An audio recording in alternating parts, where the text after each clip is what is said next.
Ahli Parlimen Ketereh, Clear Muhammad Noor menegaskan kesetiaannya kepada Bersatu adalah kekal sampai bila-bila.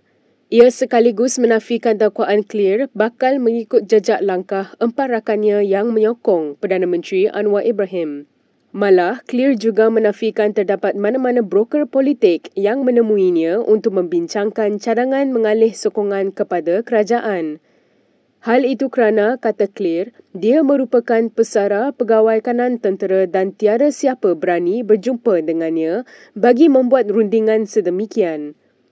Clear juga menyifatkan pihak yang mendakwa dia akan mengalih sokongan kepada Anwar sebagai silap orang.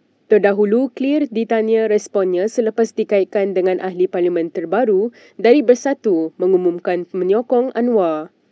Selasa lalu, Ahli Parlimen Gua Musang Muhammad Aziz Abu Naim dan semalam Ahli Parlimen Jeli Zahari Kecik merupakan dua wakil rakyat terbaru yang menyatakan sokongan itu.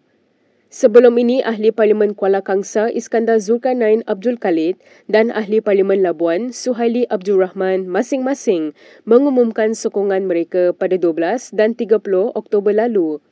Semalam Ahli Majlis Kerja Tertinggi UMNO, Muhammad Puat Zarkashi mengucapkan tahniah kepada Muhammad Azizi yang mengisytiharkan sokongan penuh kepada kepimpinan Anwar.